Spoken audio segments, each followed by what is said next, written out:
Nunca pensé que mi propio hijo, siendo médico, me miraría directamente a los ojos mientras me desangraba en una camilla de hospital y me diría con total frialdad: prefiero morir que salvar a un fracasado como tú.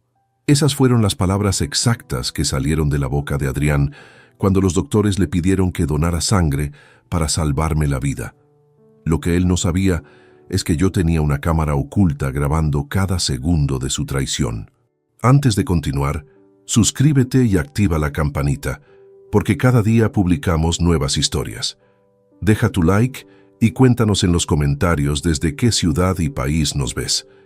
Me llamo Miguel Ángel Romero Vidal, tengo 68 años, y durante toda mi vida creí que había educado bien a mi hijo. Construí un imperio inmobiliario desde la nada, trabajando 18 horas diarias durante 40 años para darle a Adrián todo lo que yo nunca tuve.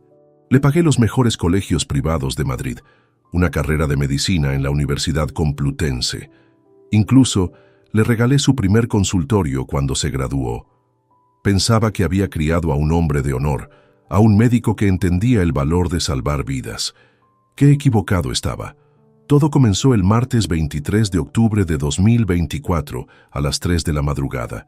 Llevaba varios días sintiéndome extraño, con dolores abdominales que inicialmente atribuí a mi edad. Esa noche, el dolor se volvió insoportable y comencé a vomitar sangre.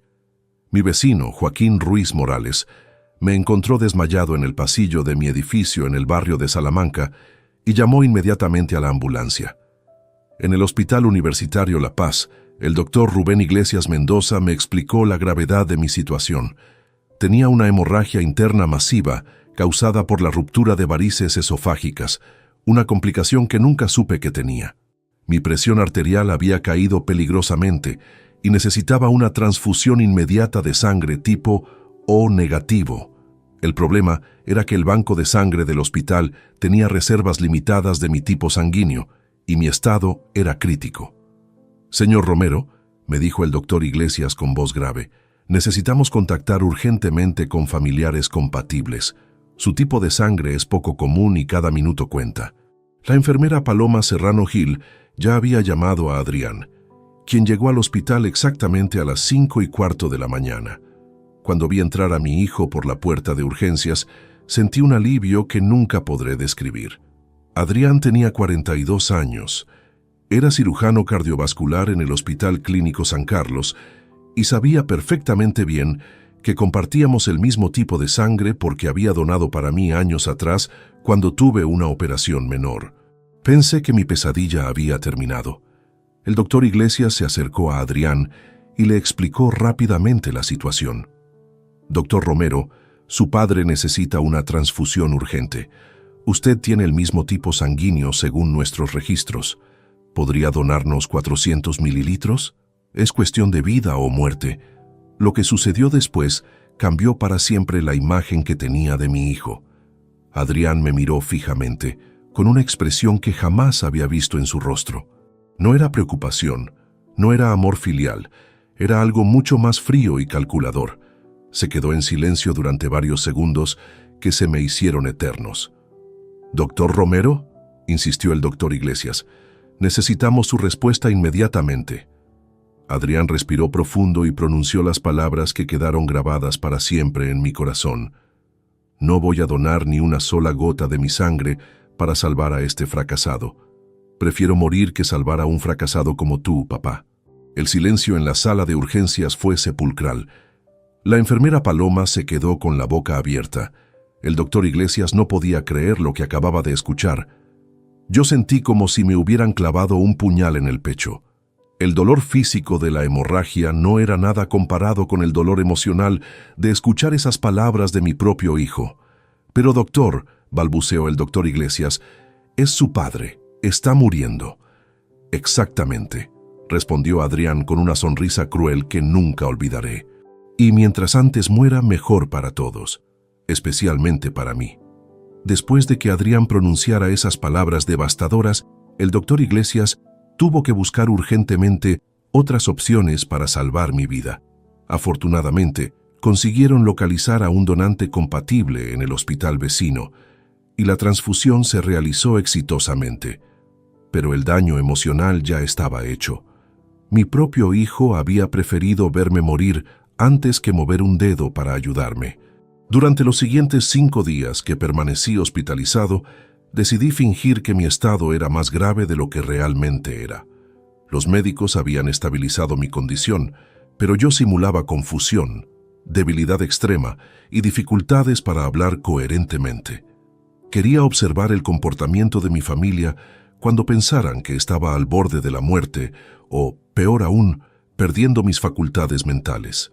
El viernes por la tarde, mientras aparentaba estar dormido en mi cama del hospital, escuché una conversación entre Adrián y su esposa Beatriz que me heló la sangre. Habían entrado sigilosamente a mi habitación, creyendo que estaba inconsciente debido a los medicamentos. ¿Estás seguro de que no puede escucharnos?, susurró Beatriz nerviosa, mirando hacia mi cama. Completamente, respondió Adrián con total frialdad. Los médicos dijeron que tiene episodios de confusión severa. Además, le están dando sedantes muy fuertes. No se enterará de nada. Lo que escuché a continuación me demostró que la crueldad de mi hijo no tenía límites. Beatriz comenzó a hablar sobre sus planes para mi futuro, como si yo fuera un estorbo del que necesitaban deshacerse cuanto antes. «Adrián, no podemos esperar más», dijo Beatriz con voz calculadora. «Tienes que acelerar los trámites para internarlo en la residencia geriátrica Santa Teresa. Mientras más tiempo pase, más riesgo hay de que se recupere completamente y podamos perder nuestra oportunidad». «Ya hablé con el director de la residencia», respondió mi hijo. «Pueden tenerlo listo para el miércoles de la próxima semana. Una vez que esté allí, será mucho más fácil demostrar que no está capacitado para manejar sus propios asuntos». Beatriz se acercó más a la cama donde yo yacía inmóvil, controlando mi respiración para parecer completamente ajeno a su conversación. «¿Y qué hay de las propiedades?», preguntó en voz muy baja. «El edificio de apartamentos en Chamberí, la casa en Marbella y, sobre todo, la cuenta bancaria principal. Según el notario, tiene casi 800.000 euros en efectivo, sin contar las inversiones». «Todo está planificado», respondió Adrián con una seguridad que me aterrorizó. «Una vez que esté en la residencia, presentaremos la documentación médica que preparé con mi colega, el doctor Vázquez. Certificaremos que sufre demencia senil avanzada y que no puede tomar decisiones financieras por sí mismo. Yo seré nombrado su tutor legal automáticamente». «¿Estás completamente seguro de que funcionará?», insistió Beatriz. «No podemos permitirnos ningún error. Si se descubre que está perfectamente lúcido...» «No te preocupes», la interrumpió Adrián. «Tengo 30 años de experiencia médica. Sé exactamente cómo redactar un informe que sea incuestionable. Además, ya hablé con el abogado Martínez Rueda. Por 3.000 euros se encargará de todos los trámites legales sin hacer preguntas incómodas». Beatriz pareció relajarse un poco, pero aún tenía dudas. «¿Y si Sofía sospecha algo?», preguntó refiriéndose a mi nieta de 16 años. «Sabes que ella adora a su abuelo, siempre ha sido muy cercana a él». «Sofía es una adolescente», respondió Adrián desdeñosamente. «¿Qué va a poder hacer? Además, una vez que tengamos el control de las finanzas, podremos enviarla a estudiar al extranjero. Lejos de aquí, lejos de problemas». La conversación continuó durante otros 10 minutos, durante los cuales descubrí detalles escalofriantes sobre sus planes. Habían estado preparando esta operación durante meses, esperando el momento oportuno. Mi accidente de salud había sido la oportunidad perfecta que estaban buscando. Adrián reveló que tenía deudas enormes que yo desconocía completamente. Había perdido una demanda por mala praxis médica el año anterior y debía pagar una indemnización de 320.000 euros a la familia de un paciente que había muerto por su negligencia. Además, había estado invirtiendo en negocios turbios que habían resultado en pérdidas catastróficas. «Sin el dinero del viejo, vamos a perder la casa, el coche, todo», admitió Adrián con desesperación. «Los abogados de la familia Herrera no van a esperar mucho más tiempo. Si no pagamos la indemnización antes de fin de año, embargarán todo lo que tenemos». Beatriz asintió comprensivamente. «Por eso es tan importante actuar rápido. Una vez que tengamos acceso a sus cuentas, podremos saldar todas las deudas y empezar de nuevo. Cuando finalmente se marcharon, mi mente trabajaba a toda velocidad. En menos de una semana, había descubierto que mi hijo no solo me había negado la sangre, que podría haberme salvado la vida, sino que además había estado planeando robarme todo lo que había trabajado durante décadas para construir. Pero había algo que Adrián y Beatriz no sabían, algo que cambiaría completamente el curso de esta historia y que convertiría a Cazador en presa. Lo que Adrián y Beatriz ignoraban completamente era que desde hace 6 meses yo había instalado un sistema de grabación de audio en varios lugares estratégicos debido a una situación completamente diferente. Mi vecino del piso inferior, Roberto Sánchez Torrens, había estado robando correspondencia y paquetes del edificio y como presidente de la comunidad necesitaba evidencias para denunciarlo. Había colocado pequeños dispositivos de grabación activados por voz en el recibidor, en mi despacho personal y, curiosamente, también en mi habitación. Cuando regresé a casa el lunes siguiente, después del alta médica, lo primero que hice fue revisar todas las grabaciones del hospital. Tenía un dispositivo portátil que siempre llevaba conmigo en el bolsillo interior de mi chaqueta, algo que había adquirido por recomendación de mi abogado tras algunos problemas con inquilinos conflictivos en mis propiedades de alquiler. Al escuchar las grabaciones, confirmé cada palabra venenosa que había pronunciado mi hijo. Su negativa brutal a donarme sangre, sus planes para internarme fraudulentamente y toda la conspiración para robar mi patrimonio estaba registrada con una claridad cristalina. Pero necesitaba más información antes de actuar. Durante los siguientes días, continué fingiendo debilidad y confusión mental cada vez que Adrián o Beatriz me visitaban. Era fundamental que creyeran que su plan estaba funcionando perfectamente. Mientras tanto, contacté discretamente con mi investigador privado de confianza, Esteban Morales Jiménez, quien había trabajado para mí en el pasado resolviendo problemas con inquilinos problemáticos y verificando antecedentes de socios comerciales. «Don Miguel», me dijo Esteban durante nuestra reunión secreta en el café comercial de la Glorieta de Bilbao, «necesito que me dé todos los detalles que pueda sobre las actividades financieras de su hijo. Si realmente tiene las deudas que usted menciona, debe haber dejado rastros». Le entregué toda la información que había recopilado, nombres de abogados, fechas aproximadas del juicio por mala praxis y los fragmentos de conversación que había grabado. Esteban tomó notas meticulosamente y me prometió resultados en 72 horas. Mientras esperaba el informe de Esteban, decidí investigar por mi cuenta algunos aspectos que me resultaban especialmente inquietantes. Llamé a mi viejo amigo Carlos Mendoza Rivas, quien había sido director del Colegio de Médicos de Madrid durante 15 años antes de jubilarse. Carlos tenía contactos en todo el sector sanitario madrileño. «Miguel, me resulta muy extraño lo que me cuentas», me dijo Carlos tras escuchar mi relato. «Adrián siempre tuvo una reputación impecable en el hospital. Sin embargo, ahora que lo mencionas, hace unos meses corrieron rumores sobre un caso complicado en el San Carlos, pero los detalles se mantuvieron muy reservados. Carlos prometió hacer algunas consultas discretas y averiguar qué había sucedido exactamente con la carrera profesional de mi hijo.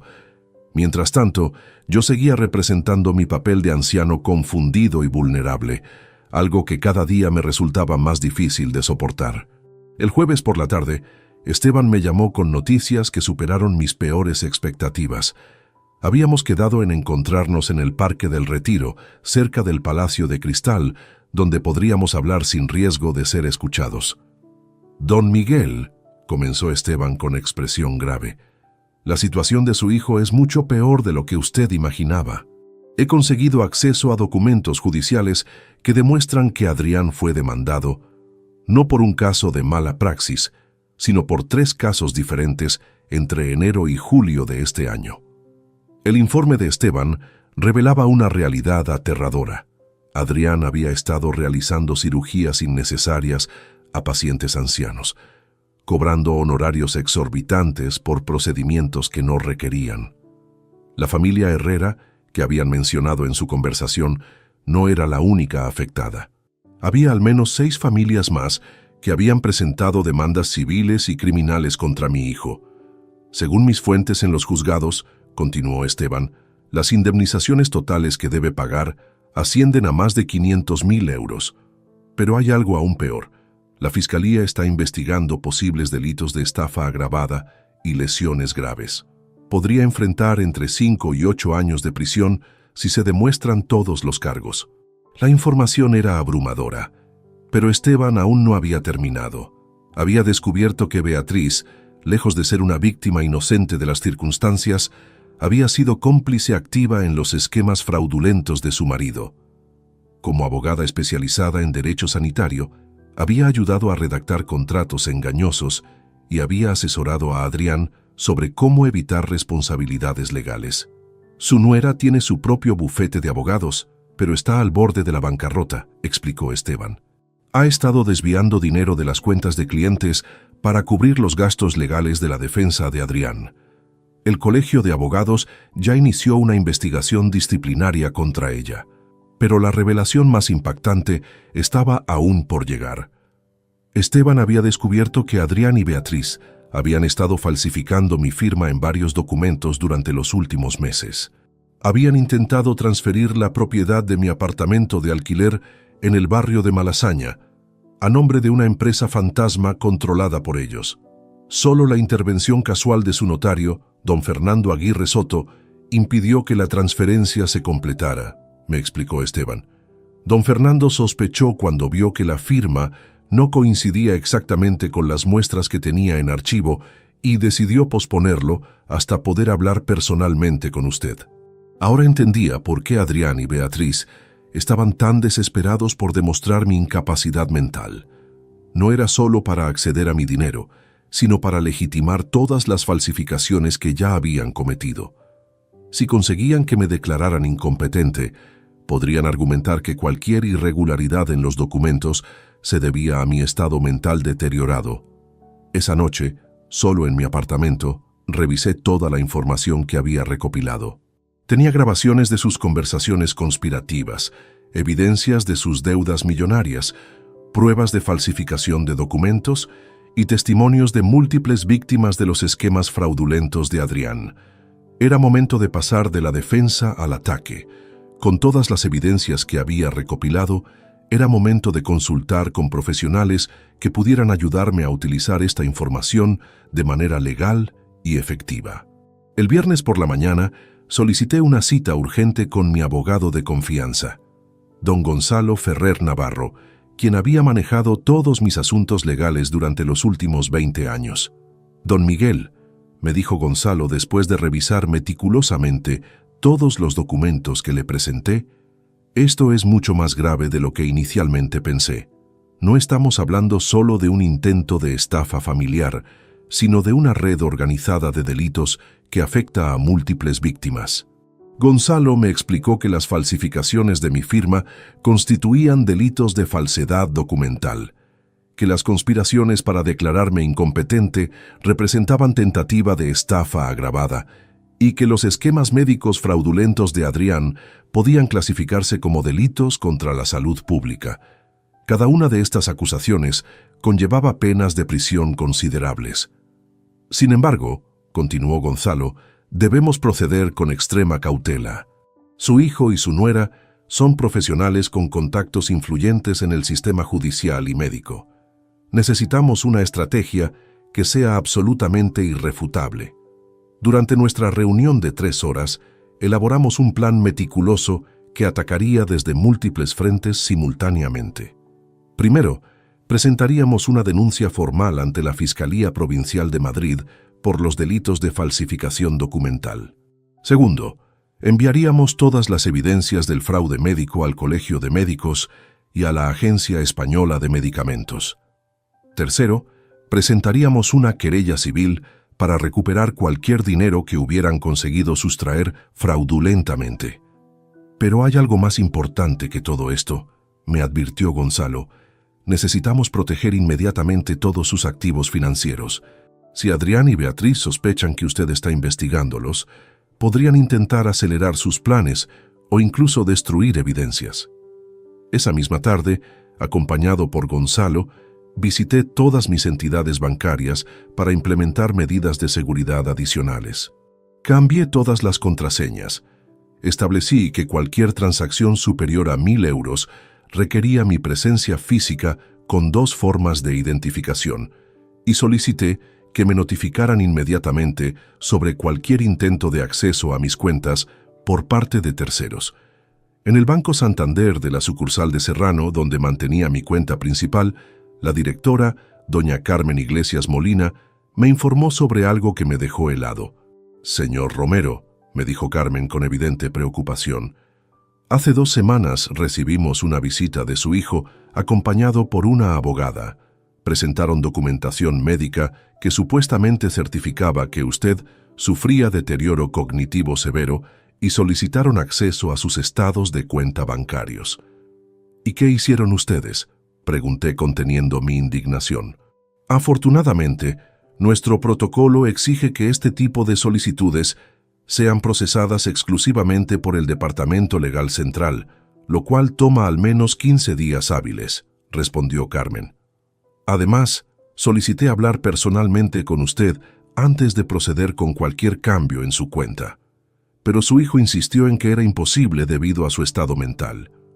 Gonzalo tomó notas detalladas de esta información y solicitó copias de todos los documentos que Adrián había presentado. Cuando los revisamos, descubrimos algo extraordinario.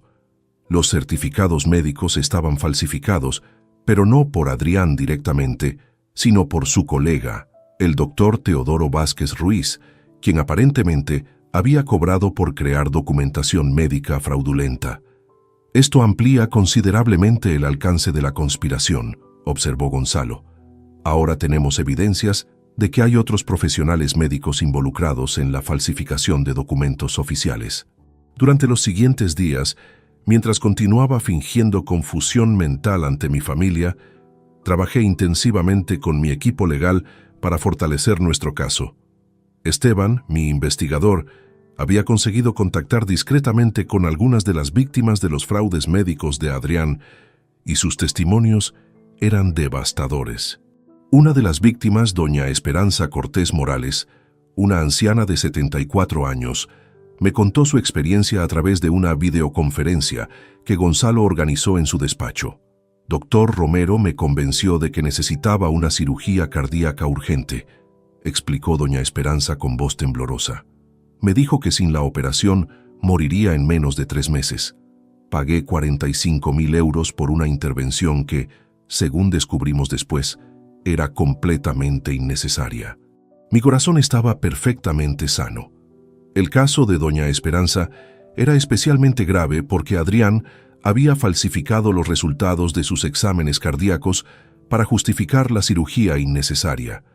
Había alterado electrocardiogramas, manipulado ecocardiogramas y había sobornado a técnicos del laboratorio para que proporcionaran análisis de sangre falsificados. Pero lo peor de todo, continuó doña Esperanza, es que durante la operación innecesaria, el doctor Romero dañó una arteria que estaba perfectamente sana. Ahora tengo problemas cardíacos reales que no tenía antes de conocerlo. Mi familia está arruinada económicamente y mi salud está destruida por culpa de su codicia». Cuando terminó la videoconferencia, me quedé en silencio durante varios minutos. No podía creer que el hijo que había criado con tanto amor y dedicación fuera capaz de causar tanto sufrimiento a personas inocentes.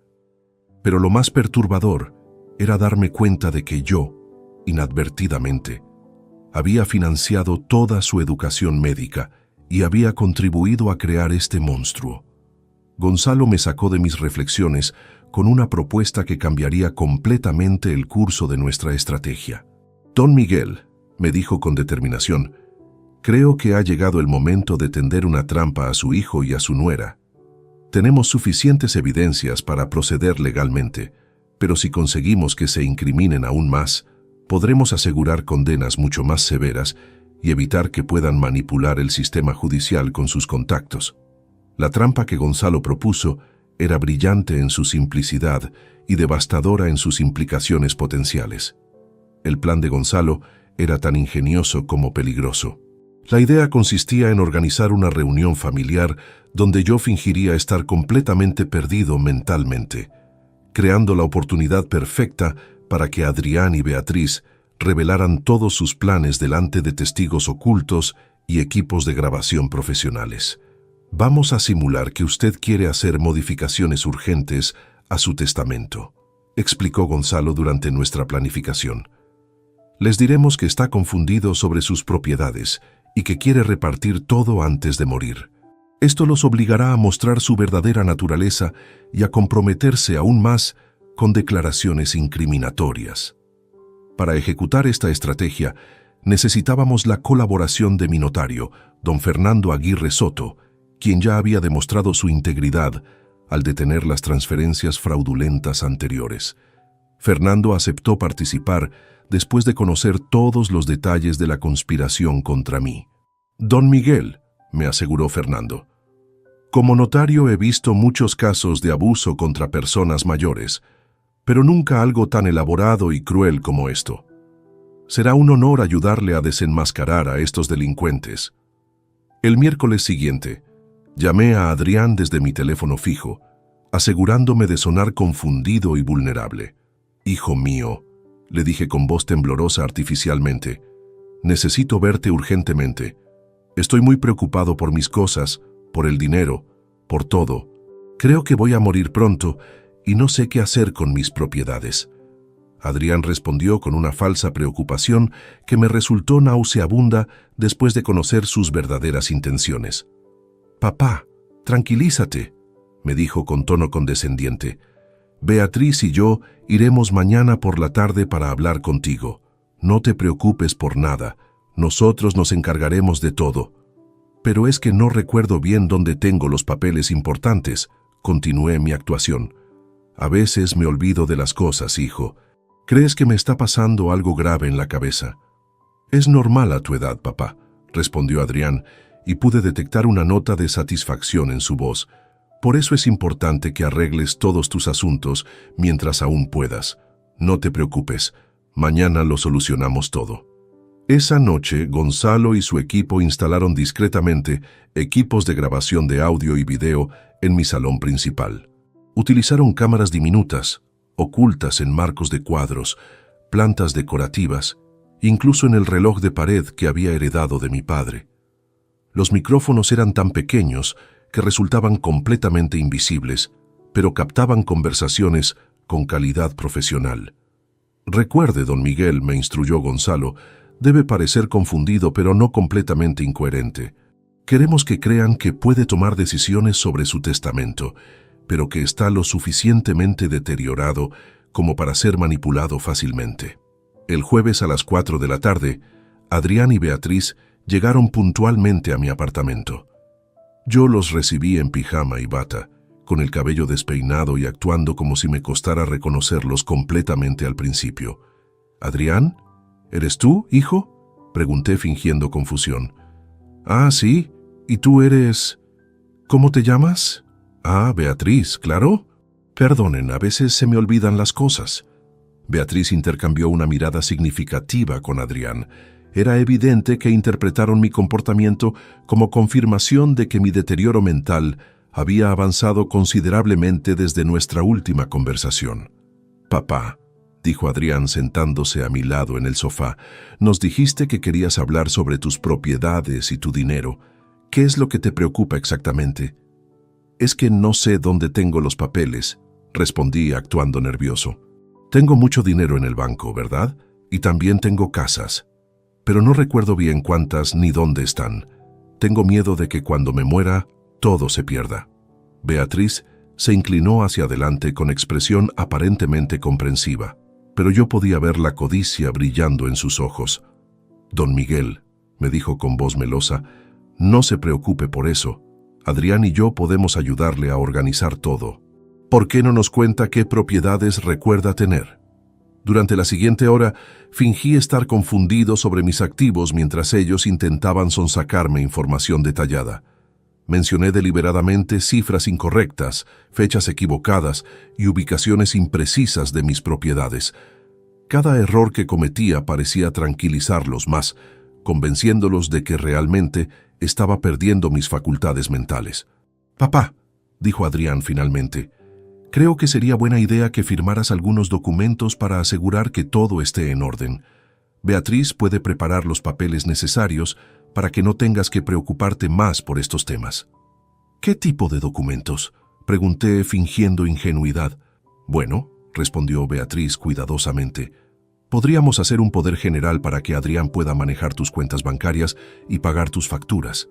También sería prudente transferir las propiedades a su nombre para evitar problemas con Hacienda cuando llegue el momento». «¿Quieres decir cuando me muera?», pregunté directamente. «Exactamente», confirmó Adrián sin mostrar ninguna emoción. «Es lo más inteligente que puedes hacer ahora que aún estás relativamente lúcido». Lo que dijeron a continuación superó todas mis expectativas. Creyendo que estaba completamente vulnerable y manipulable, comenzaron a revelar detalles específicos de sus planes que nunca había escuchado antes. «Mira, papá», dijo Adrián con una crueldad escalofriante, «la verdad es que Beatriz y yo hemos estado preparando todo esto desde hace meses. Sabíamos que tarde o temprano tu mente empezaría a fallar y necesitábamos estar listos». «Adrián tiene razón», añadió Beatriz. «Hemos consultado con varios especialistas y todos coinciden en que lo mejor para usted es que alguien más joven y capacitado maneje sus asuntos financieros». «Pero yo todavía puedo pensar», protesté débilmente. «No estoy loco». Adrián se rió con una frialdad que me heló la sangre. «Papá, la semana pasada me preguntaste 3 veces la misma pregunta en 5 minutos. Ayer llamaste a Beatriz por el nombre de mi madre, que murió hace 15 años. Y ahora mismo no recuerdas dónde guardas tus documentos importantes. ¿De verdad crees que estás capacitado para manejar 800.000 euros? La conversación continuó durante otros 20 minutos, y con cada palabra que pronunciaban, Adrián y Beatriz se hundían más profundamente en sus propias mentiras y revelaban la verdadera extensión de su conspiración. Lo que más me impactó fue descubrir que incluso habían involucrado a mi nieta Sofía en sus planes manipulativos. «¿Y qué vamos a hacer con Sofía?», preguntó Beatriz mirando hacia la puerta como si temiera que la adolescente pudiera aparecer en cualquier momento. «Sofía no será un problema», respondió Adrián con total frialdad. «Le diremos que el abuelo está enfermo y que necesita cuidados especiales. Una vez que tengamos el control legal de todo, la enviaremos a estudiar a Londres con mi hermana Carmen, lejos de aquí, lejos de preguntas incómodas». «¿Pero no sospechará algo cuando vea que su abuelo ya no vive en su apartamento?», insistió Beatriz. «Para cuando se dé cuenta ya será demasiado tarde», respondió Adrián, encogiéndose de hombros.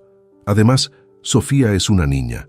¿Qué va a poder hacer contra 2 adultos con títulos universitarios y contactos legales?». Escuchar cómo planeaban manipular y alejar a mi nieta, la única persona de la familia que realmente me amaba, fue el momento en que decidí que ya había escuchado suficiente. Que era hora de revelar mi carta ganadora. Me puse de pie lentamente, fingiendo necesitar apoyo del brazo del sofá, y caminé hacia mi escritorio donde guardaba algunos documentos importantes. Adrián y Beatriz me observaron atentamente, probablemente esperando que tuviera otro episodio de confusión. «Hijo», dije volviéndome hacia ellos, «hay algo que necesito mostrarte antes de firmar cualquier documento». «¿Qué es, papá?», preguntó Adrián con impaciencia mal disimulada. En lugar de responder inmediatamente, saqué mi teléfono móvil y marqué un número que tenía memorizado. La llamada se conectó al primer timbre. «Gonzalo», dije claramente al teléfono, «ya puedes subir con Fernando. Tenemos todo lo que necesitábamos». La expresión en los rostros de Adrián y Beatriz cambió instantáneamente de condescendiente confianza a confusión total, y luego a horror gradual cuando comenzaron a comprender lo que estaba sucediendo. «Papá», balbuceó Adrián, «¿de qué estás hablando? ¿Quién es Gonzalo?». En lugar de responder, me dirigí hacia la ventana y corrí las cortinas que habían estado cerradas durante toda nuestra conversación. La luz del atardecer iluminó completamente el salón, revelando por primera vez las pequeñas cámaras que habían estado grabando cada segundo de nuestro encuentro. ¿Ves esa cámara detrás del cuadro de tu abuela, Adrián?, dije señalando hacia la pared. ¿Y esa otra en la planta de la esquina? ¿Y el micrófono que está oculto en el reloj que heredé de mi padre? Beatriz se levantó bruscamente del sofá, con el rostro completamente pálido. ¿Qué significa esto, Miguel?, preguntó con voz temblorosa. Significa, querida Beatriz, respondí con una calma que me sorprendió a mí mismo, que durante los últimos 90 minutos han confesado delante de cámaras profesionales todos los delitos que han cometido contra mí y que planean cometer en el futuro. En ese momento se escucharon pasos en el pasillo y la puerta principal se abrió. Gonzalo entró acompañado por Fernando, mi notario, y por otras 2 personas que Adrián y Beatriz no reconocieron inmediatamente. Buenas tardes, dijo Gonzalo dirigiéndose a mi hijo y mi nuera.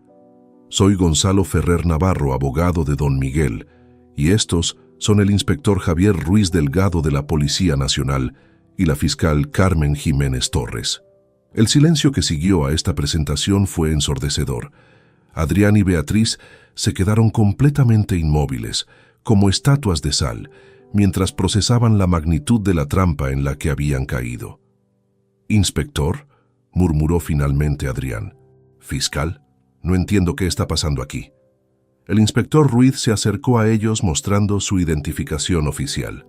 «Doctor Adrián Romero Castillo y doña Beatriz Castillo Moreno, están ustedes bajo investigación por múltiples delitos, incluyendo falsificación de documentos, intento de estafa agravada, conspiración para cometer fraude y, en el caso del doctor Romero, también por mala praxis médica y lesiones graves contra múltiples pacientes».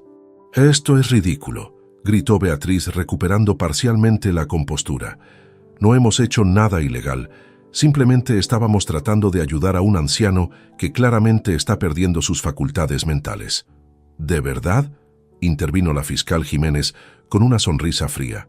«Entonces, ¿pueden explicarnos por qué intentaron falsificar la firma de don Miguel en documentos de transferencia de propiedades? ¿Y por qué el doctor Romero presentó certificados médicos falsificados en 3 bancos diferentes, afirmando que su padre sufría demencia senil, cuando claramente no es así?» Adrián finalmente encontró su voz, pero las palabras que salieron de su boca solo empeoraron su situación. «¿Cómo pueden acusarme de falsificar certificados médicos?», protestó. «Soy un cirujano cardiovascular con 30 años de experiencia. Yo, mejor que nadie, puedo evaluar el estado mental de mi propio padre». «Precisamente por eso sus acciones son tan graves», respondió la fiscal. «Un médico que utiliza su posición profesional para cometer fraudes contra su propia familia y contra pacientes inocentes merece las penas más severas que contempla nuestro Código Penal». Gonzalo se acercó a mí y me puso una mano reconfortante en el hombro.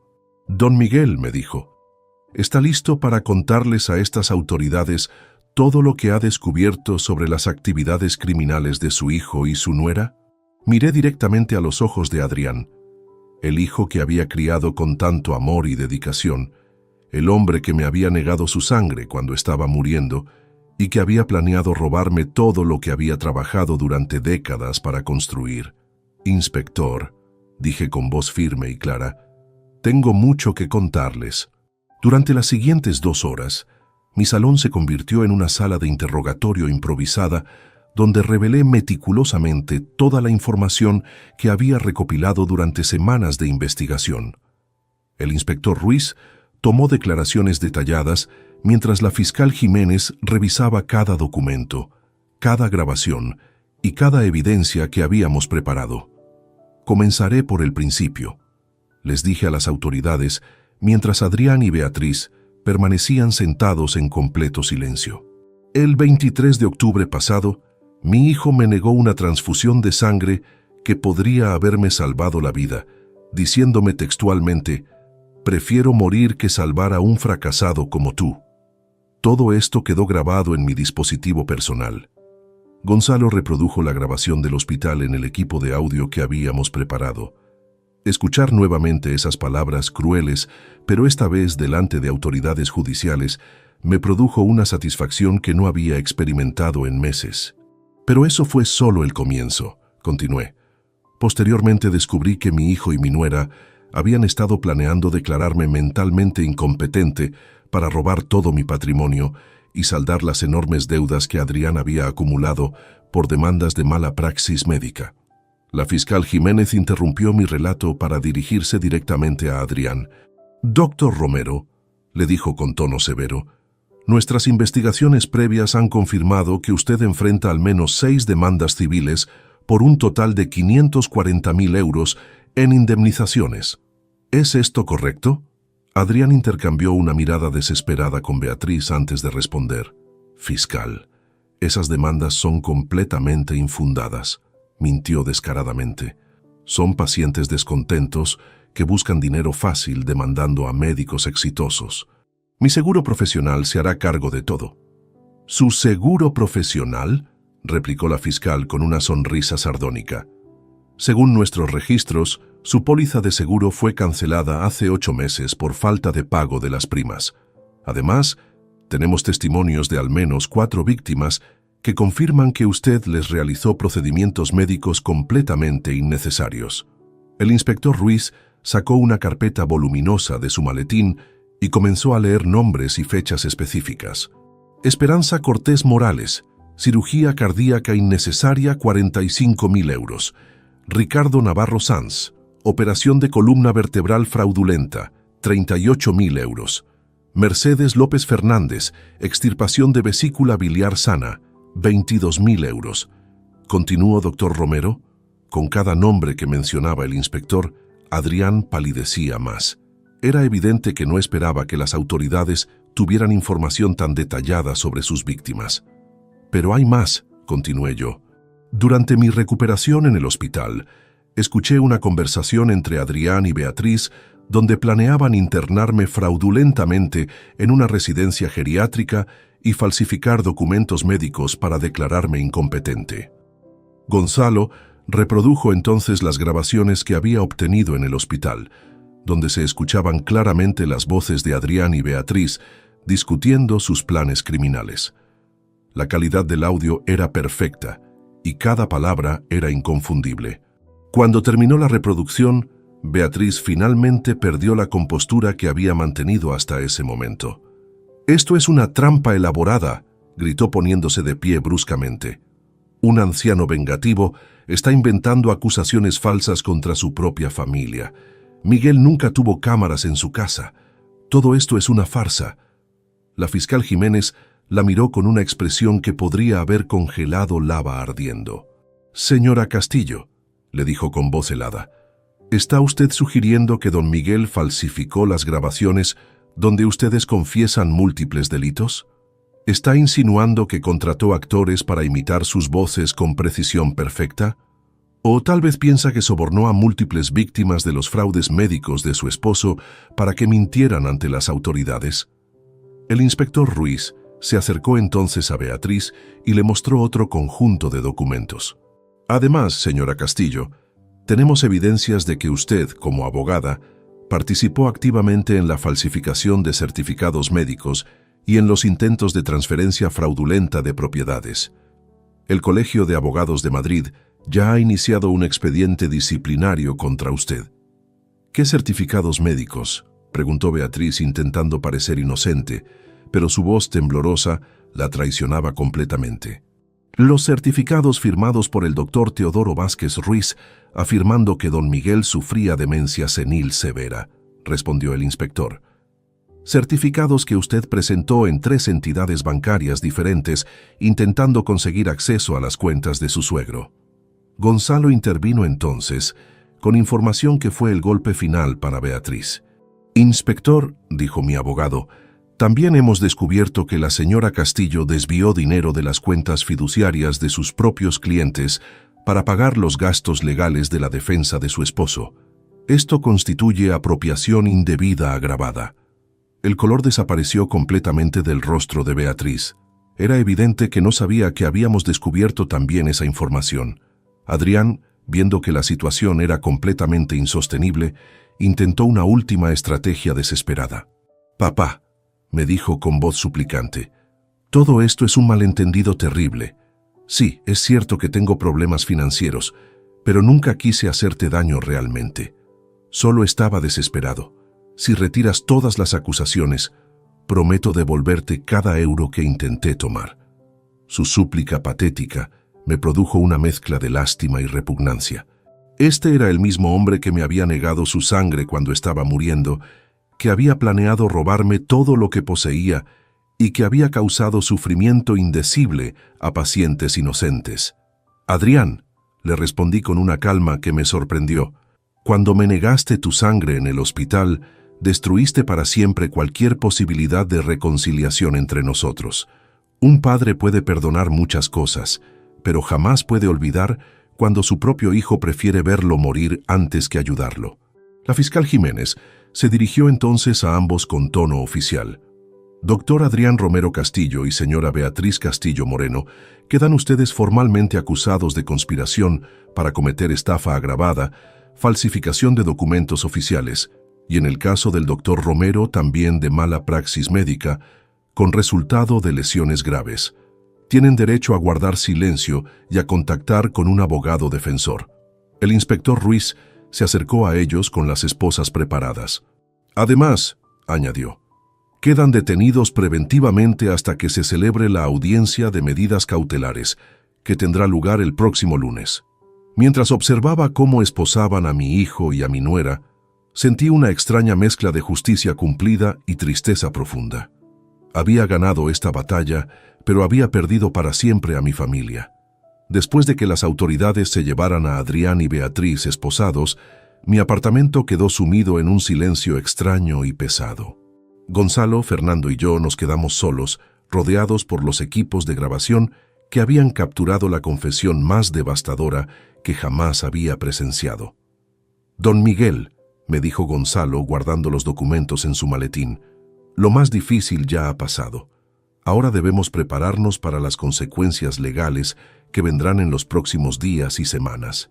Durante los siguientes 3 días, los medios de comunicación se hicieron eco de la detención de un prestigioso cirujano cardiovascular y su esposa abogada por estafa familiar y mala praxis médica.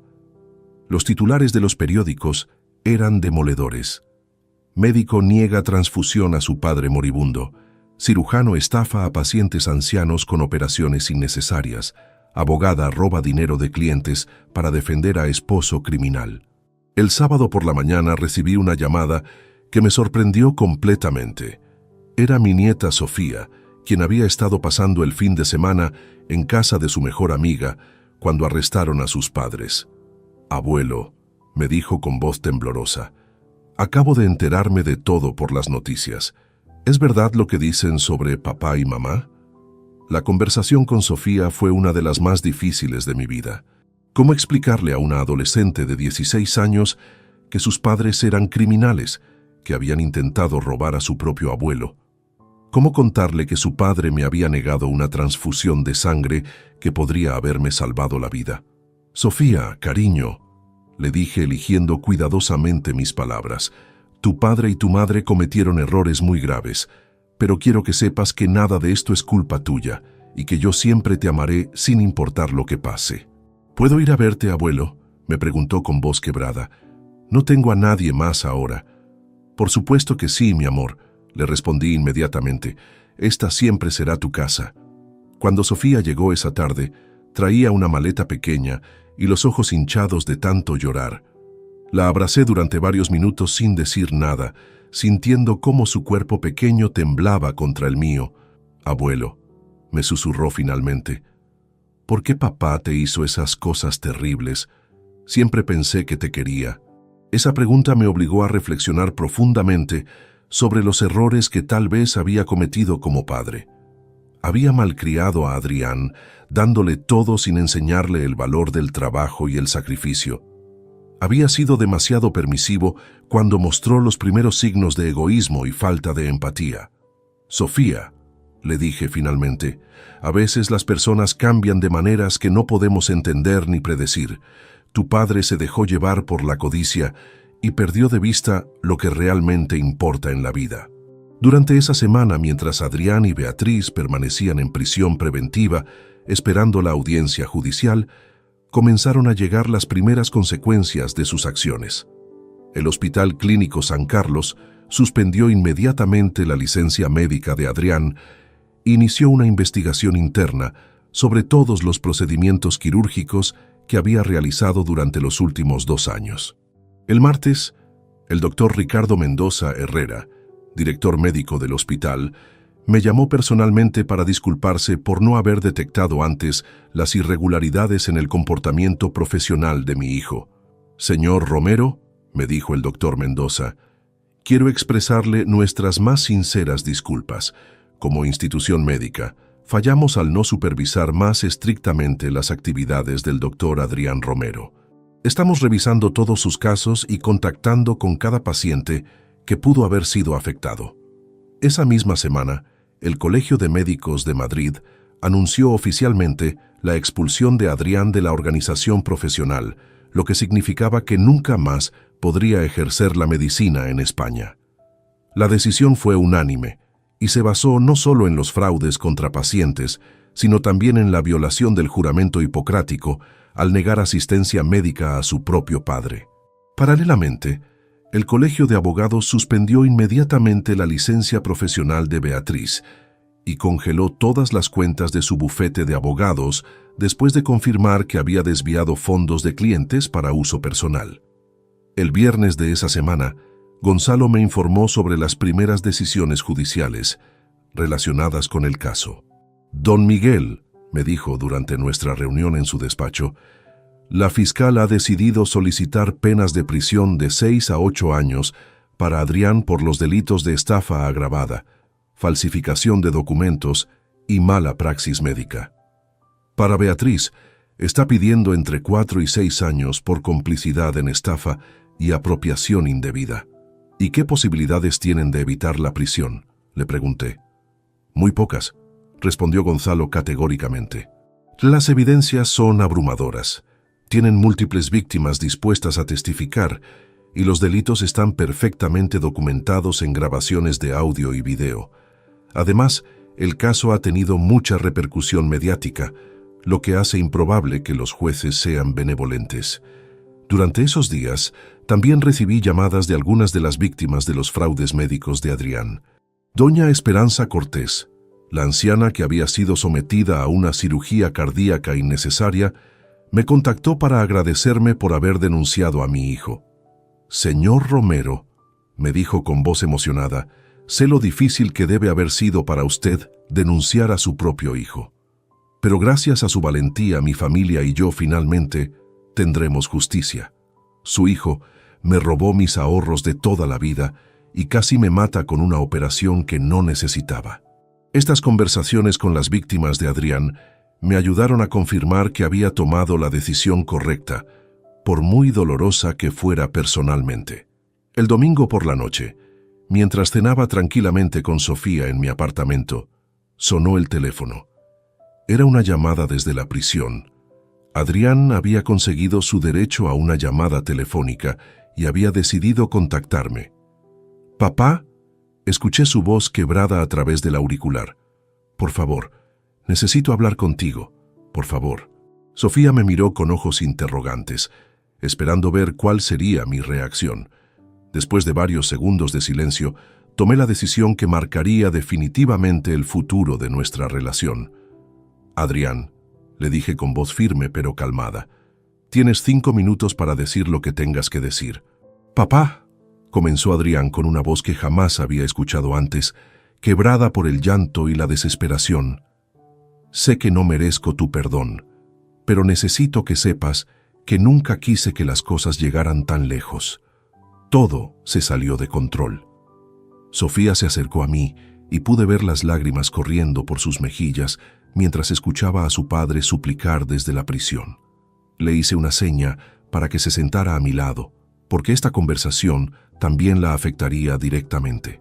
«Adrián», le respondí manteniendo un tono neutro, «tuviste múltiples oportunidades para confesarme la verdad sobre tus problemas financieros.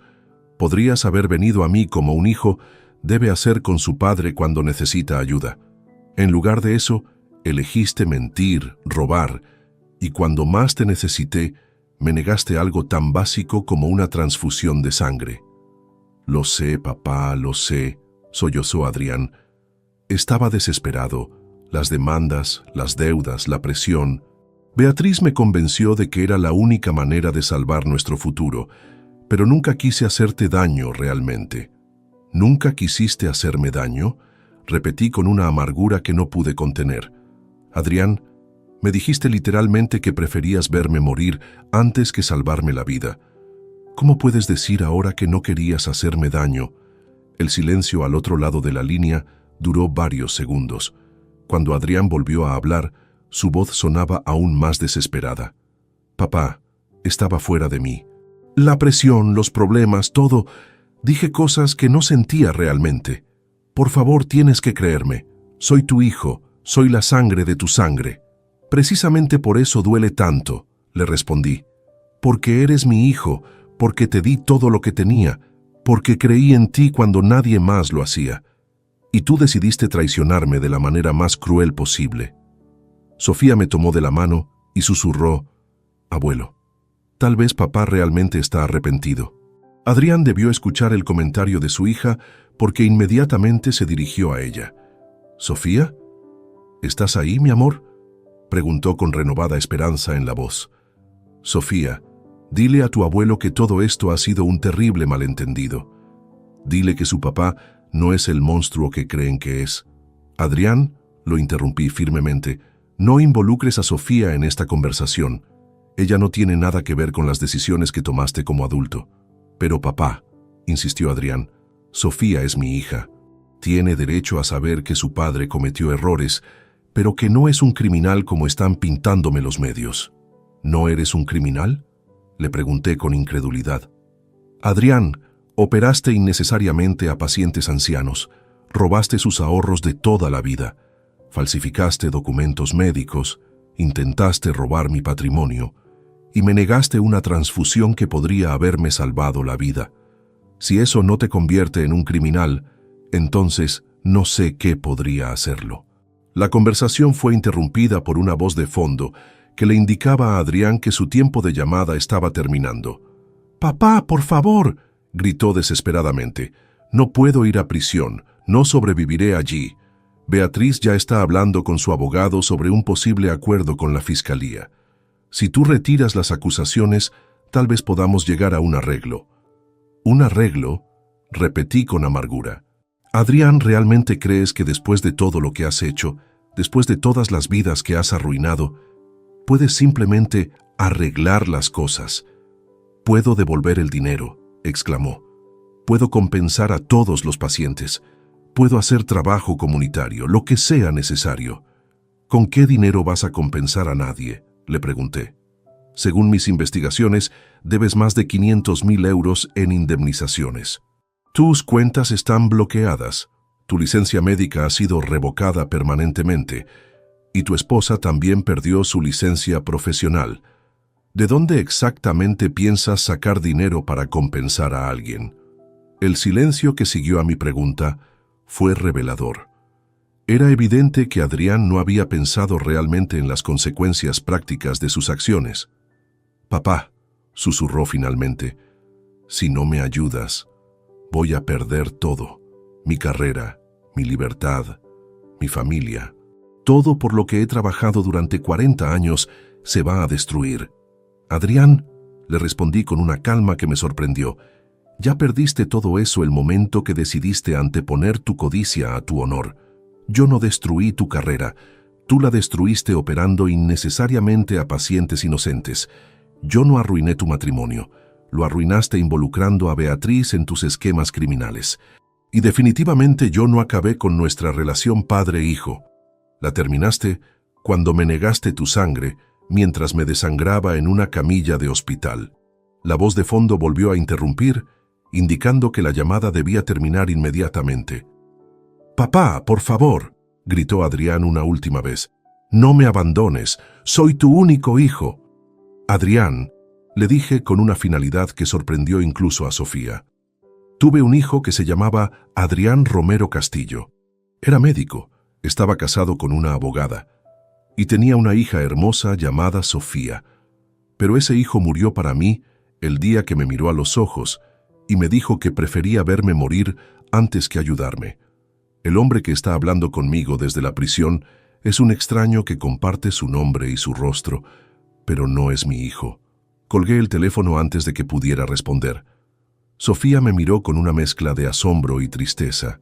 «Abuelo», me dijo suavemente, «¿realmente no vas a ayudar a papá?» «Mi amor», le respondí tomando sus manos entre las mías, «ayudar a tu padre ahora sería hacerle el peor daño posible. Si le permito evitar las consecuencias de sus acciones, nunca aprenderá realmente lo que ha hecho mal. Y más importante aún, sus víctimas jamás tendrán la justicia que merecen». Esa noche, mientras Sofía dormía en la habitación de huéspedes que había preparado especialmente para ella, recibí otra llamada inesperada. Esta vez era de Beatriz, quien aparentemente también había conseguido su derecho a una llamada desde la prisión de mujeres donde estaba recluida. «Don Miguel», escuché la voz de Beatriz a través del auricular, notablemente diferente a su tono usual de confianza profesional. Ahora sonaba quebrada, desesperada, completamente derrotada. «Sé que no tengo derecho a pedirle nada después de todo lo que ha pasado, pero necesito hablar con usted sobre Sofía». Me sorprendió que Beatriz eligiera comenzar la conversación hablando de su hija en lugar de suplicar por su propia libertad como había hecho Adrián. «¿Qué hay sobre Sofía?», le pregunté manteniendo un tono cauteloso. «Ella no tiene a nadie más que a usted ahora», continuó Beatriz, y pude detectar lágrimas genuinas en su voz. «Mi hermana en Sevilla no puede hacerse cargo de una adolescente, y los padres de Adrián murieron hace años. Por favor, no permita que Sofía pague por nuestros errores». «Beatriz», le respondí con firmeza, «Sofía siempre tendrá un hogar conmigo. Es mi nieta, y la amo incondicionalmente. Pero no puedo decir lo mismo sobre ti o sobre Adrián». «Lo sé», murmuró Beatriz. «Don Miguel, quiero que sepa que todo esto comenzó como una idea desesperada, cuando los problemas financieros de Adrián se volvieron insostenibles. Nunca imaginé que llegaríamos tan lejos, que haríamos tanto daño». «¿Una idea desesperada?», repetí con incredulidad. «Beatriz, ustedes planearon durante meses robar mi patrimonio, falsificaron documentos médicos, mintieron a instituciones financieras e incluso involucraron a médicos corruptos en su conspiración. Eso no es desesperación, es una empresa criminal organizada». El silencio del otro lado de la línea duró varios segundos antes de que Beatriz volviera a hablar, esta vez con una honestidad brutal que me tomó completamente desprevenido. «Tiene razón», admitió. «Don Miguel, durante estos días en prisión, he tenido tiempo para reflexionar sobre todo lo que hicimos y me he dado cuenta de algo terrible. En algún momento dejé de ser abogada para convertirme en cómplice de un estafador. Ayudé a Adrián a robar a pacientes inocentes, robé dinero de mis propios clientes y conspiramos para robarle a usted todo lo que había trabajado durante décadas para construir». Su confesión me dejó momentáneamente sin palabras. Era la primera vez que alguno de los dos admitía completamente la magnitud de sus crímenes, sin excusas ni justificaciones. «¿Por qué me dices esto ahora, Beatriz?», le pregunté finalmente. «Porque quiero que sepa que entiendo perfectamente por qué nos denunció», respondió. «Y porque necesito que sepa que pase lo que pase conmigo, Sofía no tuvo absolutamente nada que ver con ninguno de nuestros crímenes. Ella ni siquiera sospechaba que estábamos teniendo problemas financieros». Durante los siguientes minutos, Beatriz me reveló detalles adicionales sobre la extensión de sus actividades criminales que incluso mis investigaciones no habían descubierto. Me contó sobre otros médicos que habían estado involucrados en el esquema de cirugías innecesarias, sobre pacientes adicionales que habían sido estafados y sobre la red de abogados corruptos que habían facilitado las falsificaciones de documentos. «Don Miguel», continuó Beatriz, «mi abogado defensor me ha explicado que enfrentaré entre 4 y 6 años de prisión efectiva. No hay manera de evitarlo con todas las evidencias que usted recopiló. Pero quiero pedirle un favor que no tiene nada que ver conmigo o con Adrián». «¿Qué favor?», pregunté con curiosidad. Por favor, no permita que Sofía me visite en la prisión durante los primeros años de mi condena, me dijo con una determinación que no esperaba. Una adolescente no debería ver a su madre en ese ambiente. Quiero que ella recuerde a la abogada exitosa que era antes, no a la criminal en la que me convertí. Esta petición me impactó profundamente. Por primera vez desde que había comenzado toda esta pesadilla, Beatriz estaba mostrando genuina preocupación maternal por encima de sus propios intereses. ¿Estás segura de eso, Beatriz?, le pregunté.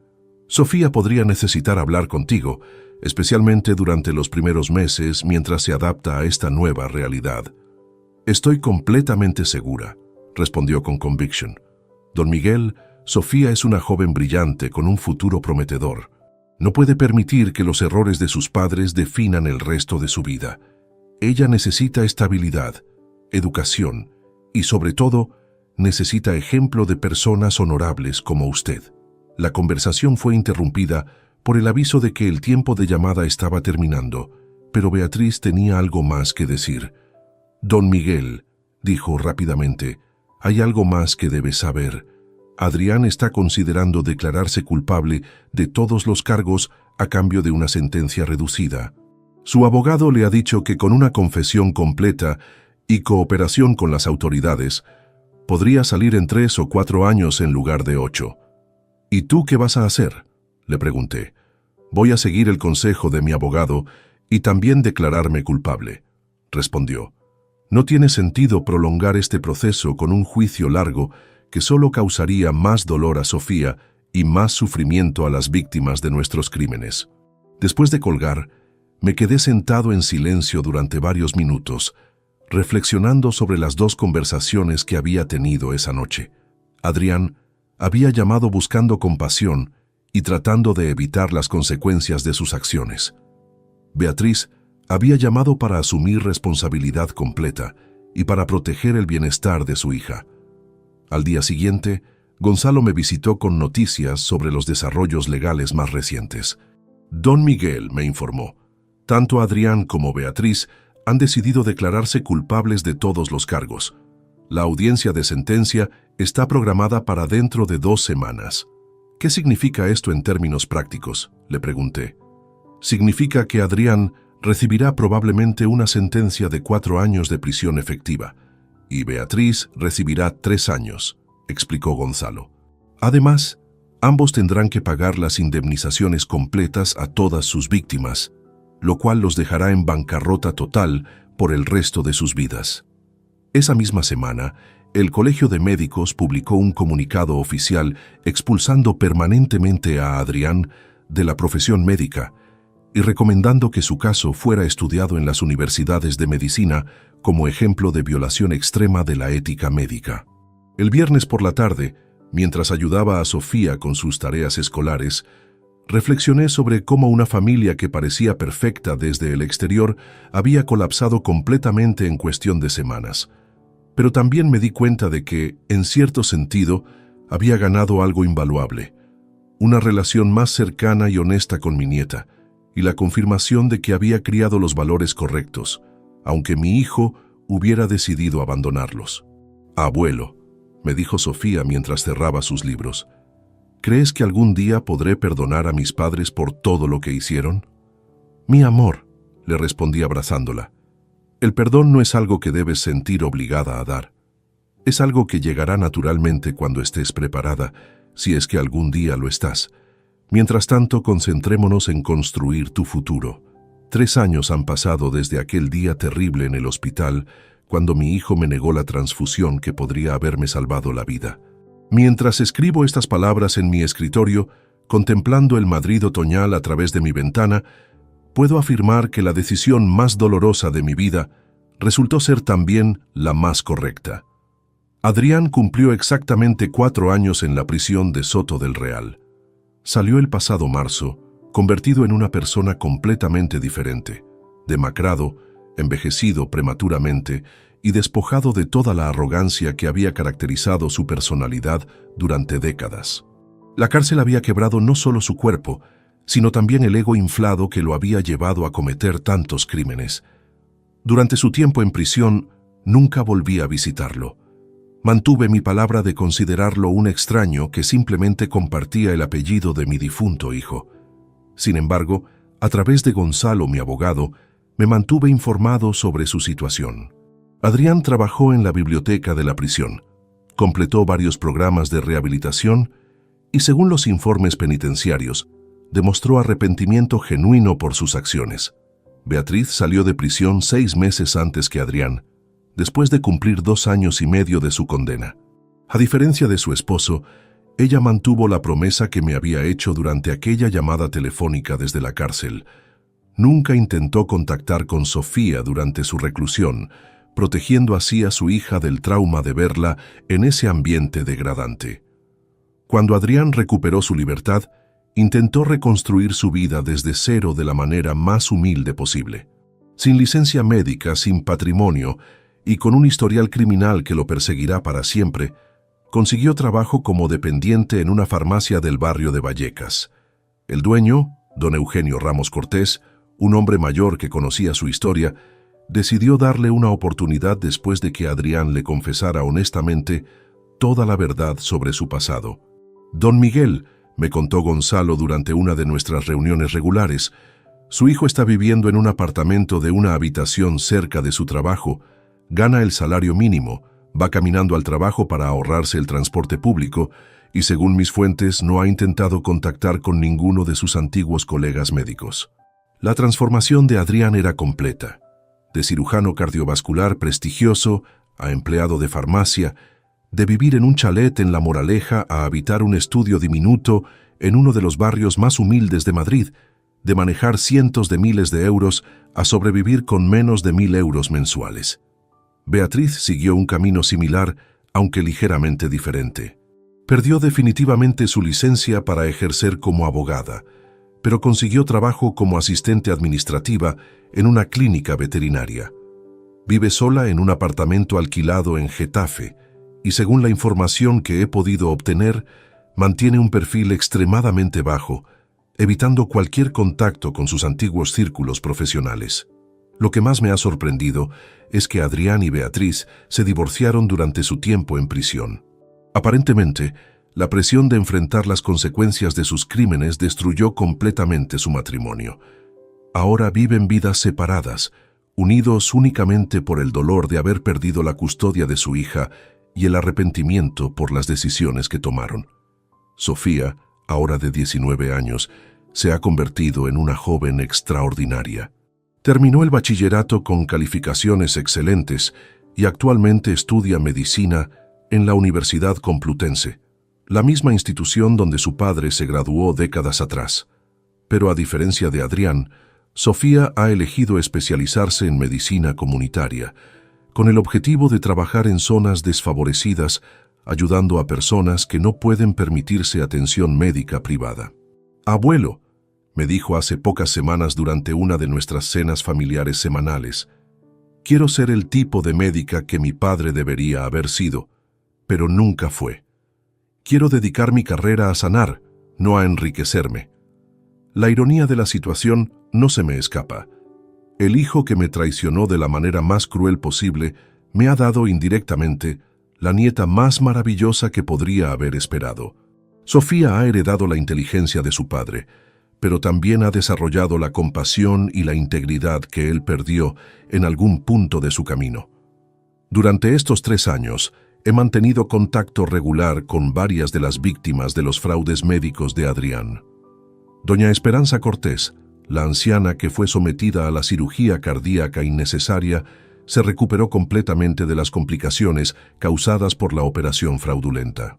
Con parte del dinero que recuperó a través de las indemnizaciones, estableció una pequeña fundación que ayuda a personas mayores a identificar y denunciar estafas médicas.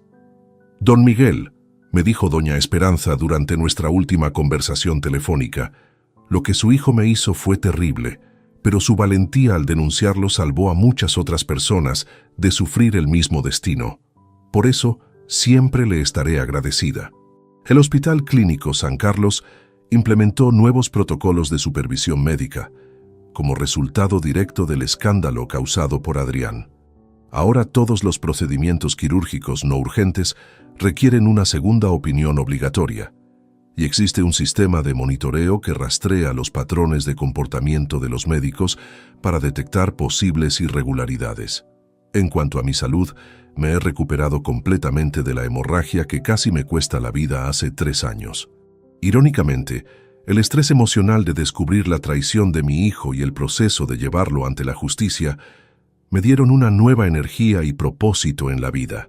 A los 71 años, me siento más vital y mentalmente agudo que en muchos años.